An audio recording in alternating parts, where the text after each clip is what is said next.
Hey everybody, welcome. This is Tamiya Robles. I am a credit repair specialist, a credit repair expert. I am the owner of FixMyCreditNow850.com. I am the host of this podcast, Coast to Coast Credit. Welcome. So, in today's episode, we're going to get right into it. As you can see, the title is pretty, I don't want to say extreme, but informative, urgent a little bit. So we're basically talking about where credit repair stands today and where it could potentially be going and why.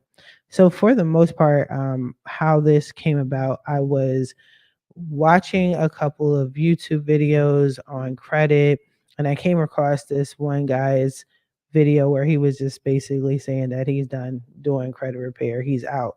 And I was kind of curious about that.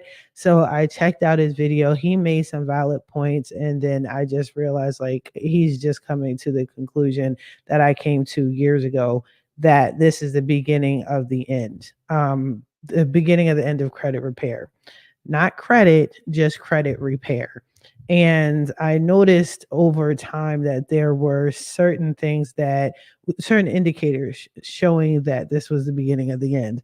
So, for example, if you follow me, you know I'm always talking about the pandemic, and a lot happened with the pandemic, and it was just an eye opener to the banks that the people can change their lives on their own, and that's not what was considered, in my opinion. I don't think they considered that prior to the pandemic. And during the pandemic, just no one had any answers. Nobody really knew what to do, what was going to happen. And that was the people, that was the consumer, and that was also the corporation.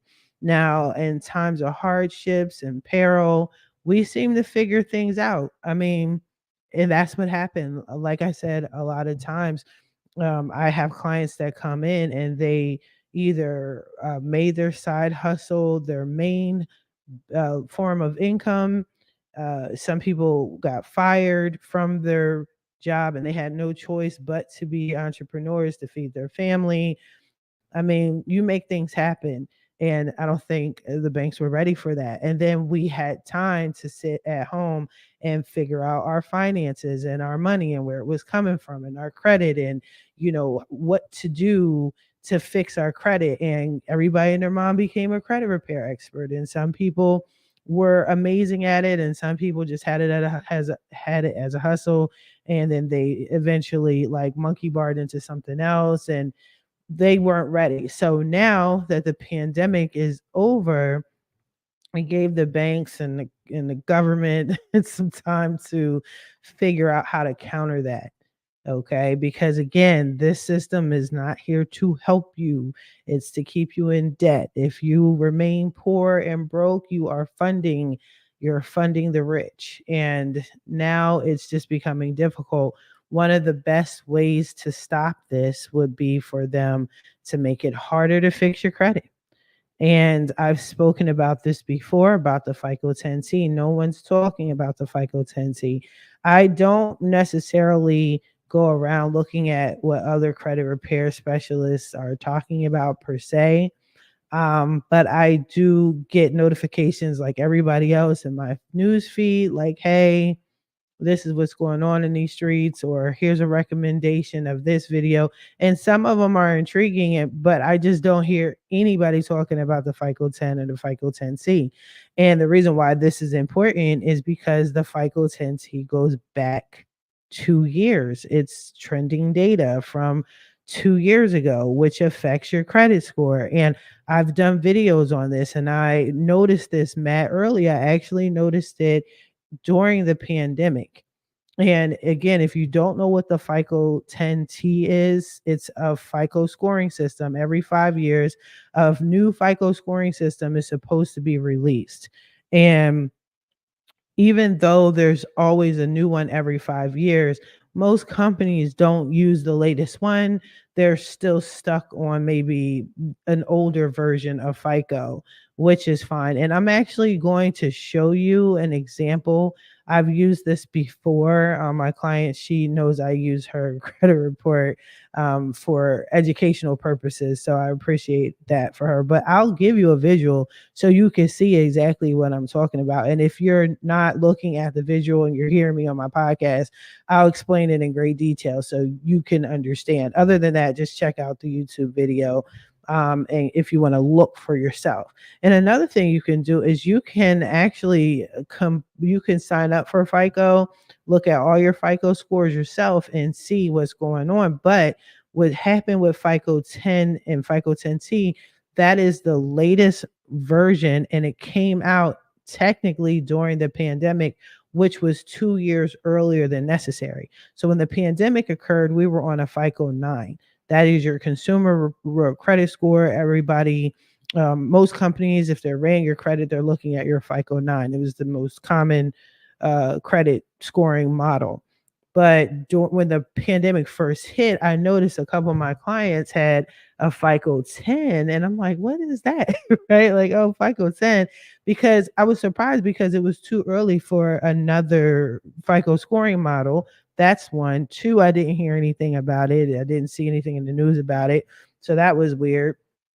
And then three, the fact that it just popped up and then it changed their credit score so drastically. And I noticed it on like a couple of my clients' credit report. And I said, oh, I see what's happening. There's going to be some changes. That's when I knew for sure that the credit repair industry and just fixing your credit overall was going to be an issue. There were going to be some serious changes.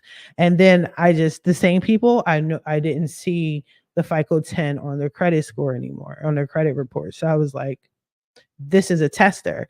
They're testing something out. And sure enough, they came out with it about, I want to say a year later.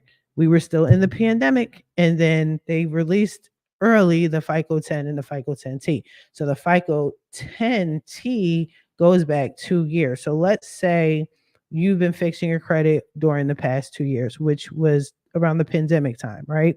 So you started off maybe at a credit score of 450, and then you fixed your credit and now you're at a 750. Well, if you look at your FICO 10T, 10T will go back 2 years and it will give you a credit score based off of what you were 2 years ago.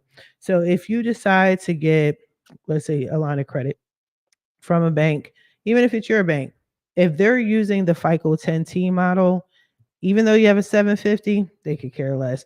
They're going to look back and see what you were 2 years ago and see that you were at a 450.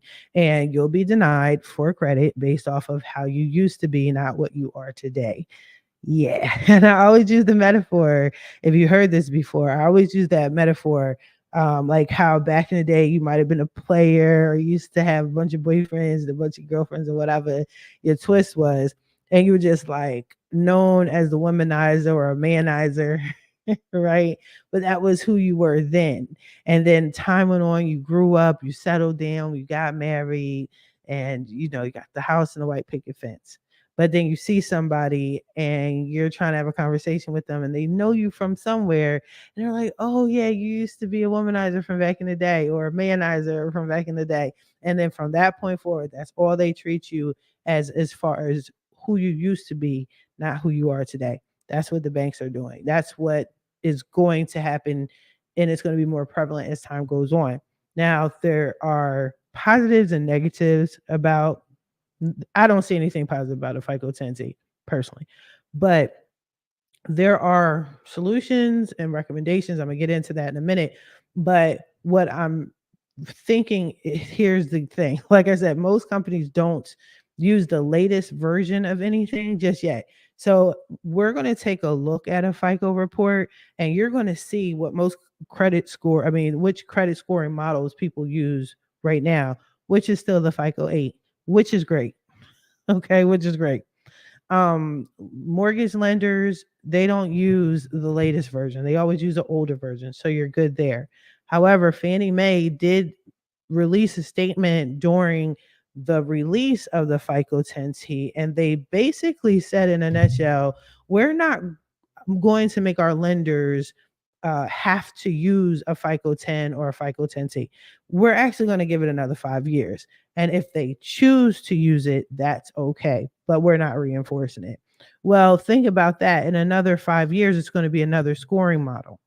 They know they don't use the latest score model like the mortgage lenders use, and we're going to see this in a minute. They use a FICO 2, FICO Classic, FICO 5, I do believe, but they never use a FICO 8, FICO 9, FICO 10, so it doesn't matter.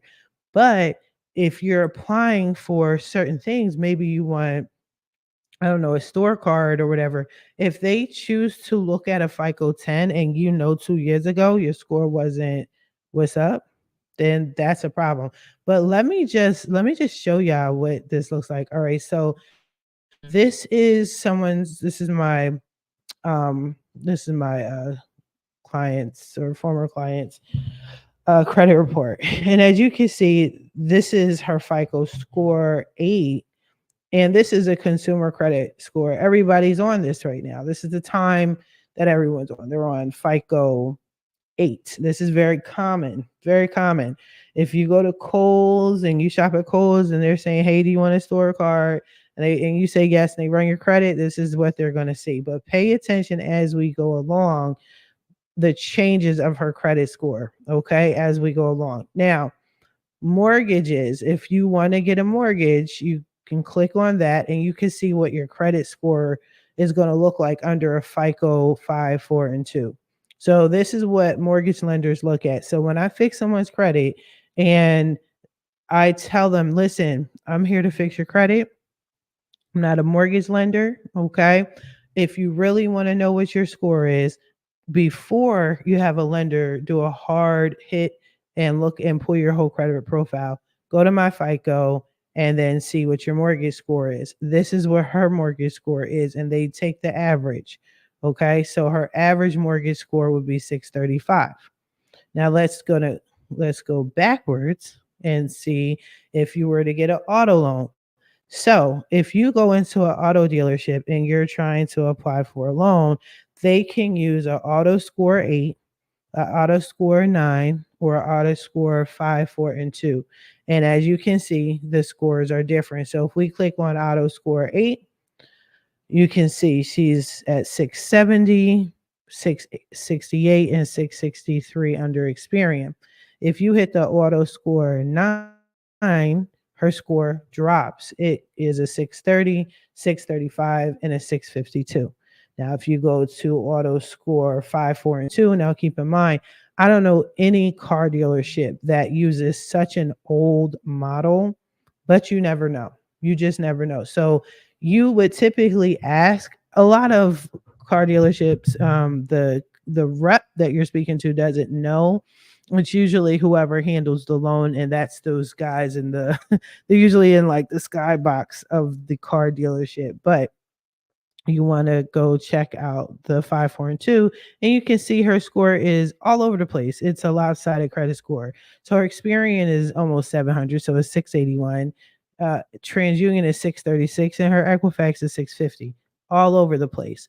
On average, if you try to get a car, more than likely they're going to look at your auto score 8, which in her case is pretty good. It's practically in the 700s.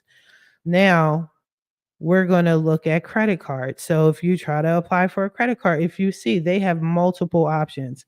They have multiple options. They can use a FICO bank card score 8. They can use a regular FICO score 9. They can use a FICO bank card score 9. They can use a FICO bank score 4 or 5, 5, 4, and 2, which again is an older credit FICO model that the only industry I know that goes this low is the mortgage company. And I told y'all that before. And then lastly, they can use FICO score 3. Now I'm gonna just quick now if she wanted to get some credit cards, these are her odds. This is what they're gonna look at. Most credit card companies look at FICO score 8 and a FICO score 9. As you can see, this says widely used bank card score 8, FICO score 9. So as you can see, her 8 is 636, 650, and 643. Her FICO score 9 is lopsided. And when I say lopsided, I'm talking about you have one that is super high. So Experian, she's at 676. TransUnion, she's at 620. And then Equifax, she's at 618. There's a reason for that. Check out my other videos. I explain why you have different scores like that. But this is where credit repair would be beneficial, but we're not talking about how we're going to fix it. We're just talking about what we see and what credit card companies see. So when you apply for a credit card, these are the scores that they see based off of what versions of FICO scoring models they want to choose from. Now, some use FICO Bank Card 9.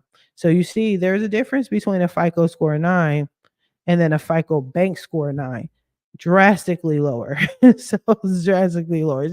It's just all over the place. And then this is the 2, and then it's the 3.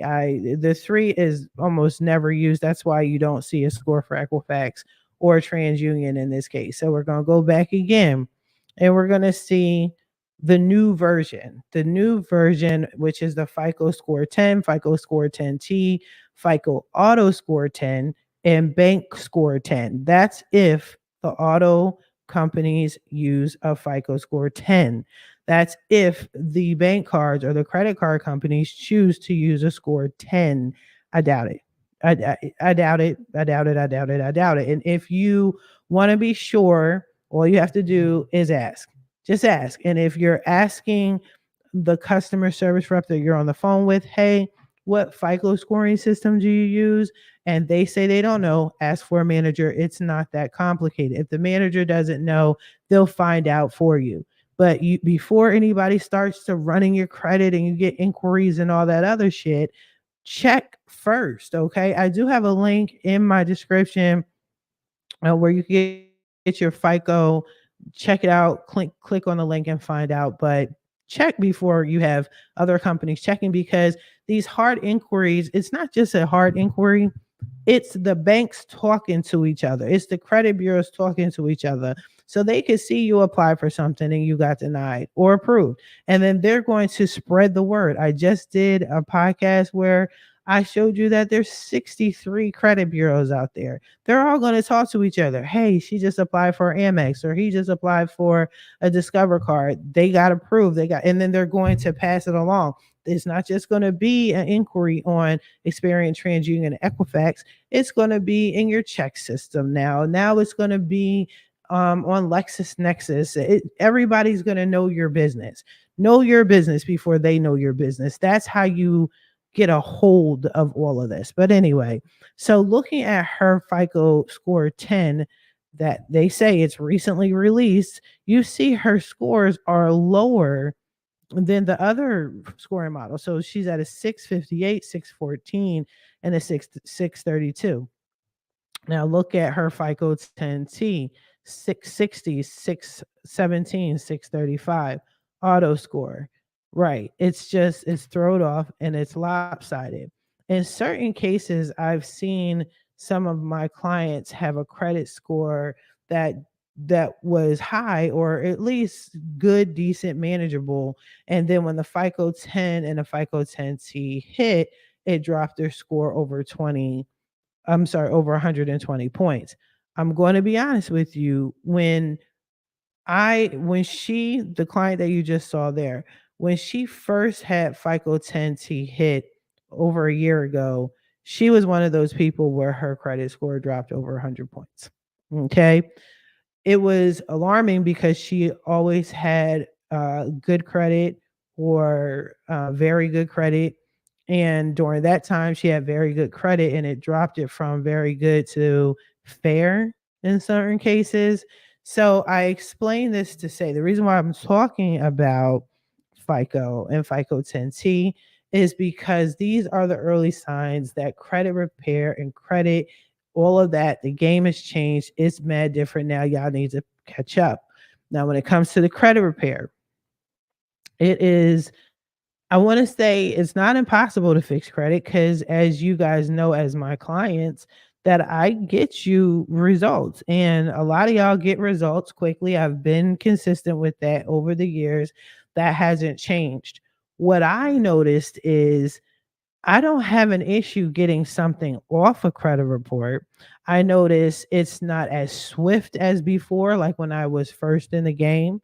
It, so yes, I still get deletions within 2 to 3 weeks, but I remember when I first started before the pandemic, I could almost wipe somebody's credit report clean within at least, I want to say minimum 60 days.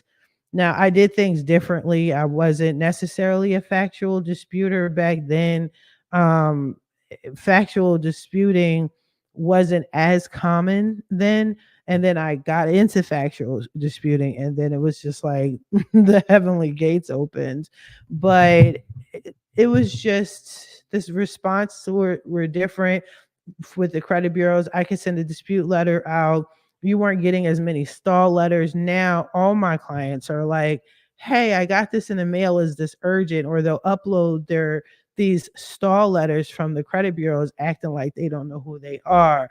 Or they'll say, hey, it looks like a company is fixing your credit and this isn't acceptable. And I'm like, don't worry about it. Ignore it. They're bullshitting because they're trying to buy time. But I'm noticing more of that more than ever. Bankruptcies. I remember I could get bankruptcies off mad easy, mad easy. And again, I still get them off, but it's taking longer than usual. That's why I prepare y'all, especially for your DIYers. If you have hard items like child support, foreclosures, evictions, even bankruptcies, take the time to understand that this is going to not be an overnight process. Accept the fact that this may take months. That's it. Accept it. Now, on these YouTube streets, podcasts, whatever, yes, people are going to be like, yeah, I can get it out. Everybody's going through the same process.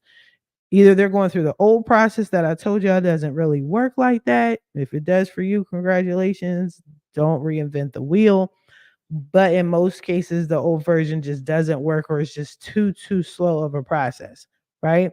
But whether you're listening to me and watching my YouTube videos, or whether you're watching anyone else's, the only difference between all of us, for the most part, for those that really know real credit repair and how to remove bankruptcies and all these hardcore items, is our delivery to y'all is different. It's the same process. We all go through the same process for the most part. You know, some of us know hacks. I know hacks.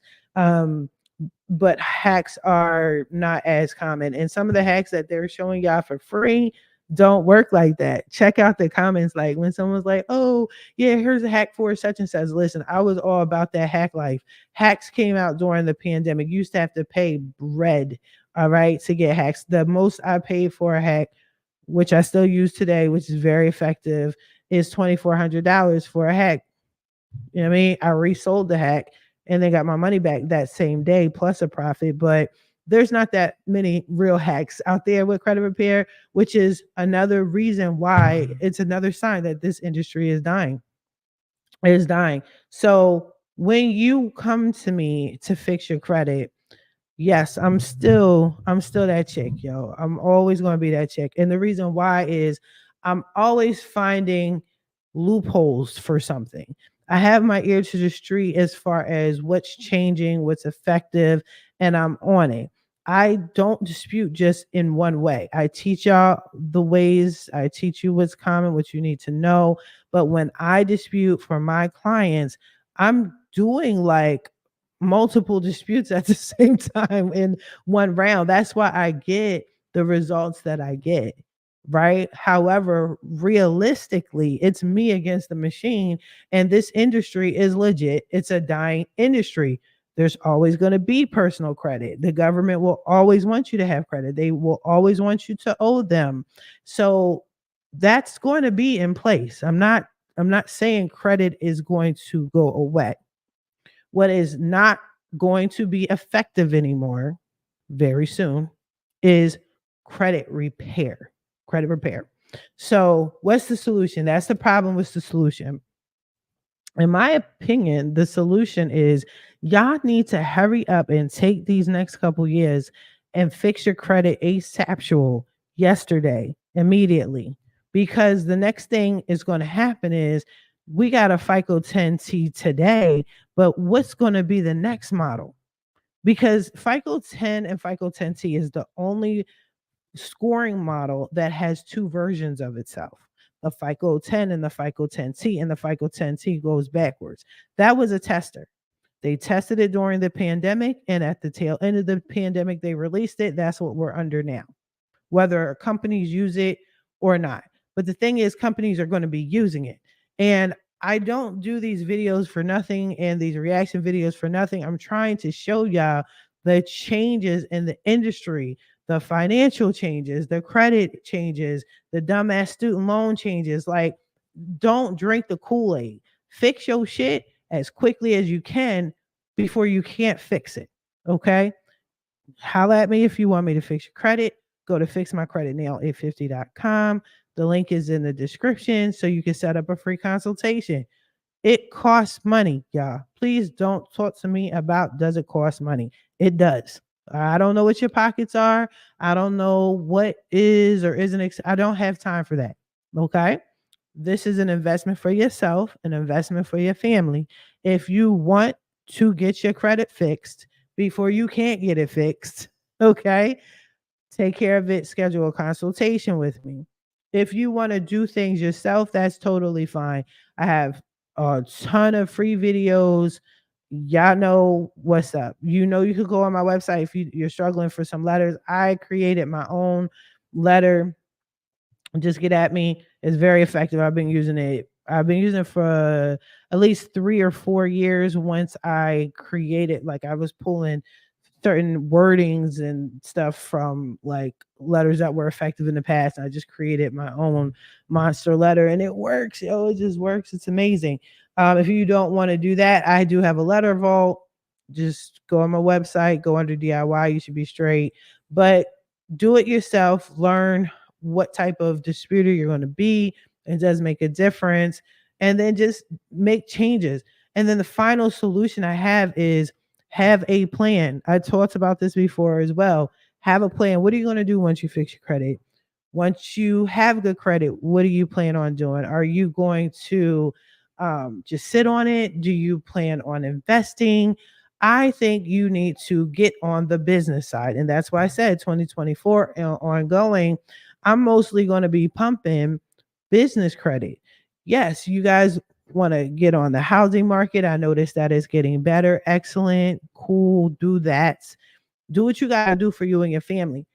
Having a mortgage on your credit report does look good for business credit anyway. But once you get your house, then what? Please don't talk to me about no fucking car. Don't talk to me about shit that's depreciating in value. A car is a tool. All right. It's a tool with a name brand on it. I'm not in the name brands. If y'all can't figure that out by looking at me in my videos, I could care less about image. If you need to get from point A to point B, just be smart about it. But other than that, get on the business side because business credit is mad different than personal credit. You got one social security number, but you can have a million tax ID numbers, right? Little side note. But anyway, I'm going to wrap this up. Hopefully this was helpful. I'm going to continue to pump this. I'm going to continue to remind y'all that there is a FICO 10 and a FICO 10T, mostly because when you guys do encounter a company that uses a FICO 10T and you guys are getting denied and you're going to be shocked, I just want you to understand this is where it comes from. You got hit with the FICO 10C. You know what I mean? You're fucked. So fix your credit while you can before you can't. And if I were to give a time frame, there is no time frame because the government's forever changing and doing dumb shit. Get your credit fixed yesterday. Get it done now. Schedule a consultation because it's going to take some sort of time. So you don't want to start where it's too late and it's really not making a difference. So get on that thing now. In the meantime, be sure to like, comment, share, subscribe. I see y'all subscribing. I'm seeing y'all. Like, I appreciate that. I appreciate that y'all trusting me. Y'all listen to me. I'm noticing that you're listening to my full videos from beginning to the end. I appreciate it. The consultations are bumping. I see that now. I actually have to run to a consultation now from a client who saw me or a potential client who saw me on YouTube. So I appreciate that. I'm on the airways. I'm on Spotify. Hopefully, Apple's coming soon. Apple takes a while. Apple, Amazon, Google Play, iHeartRadio, all that stuff. But in the meantime, y'all take care, and I wish you the best of luck on your credit journey. Bye bye.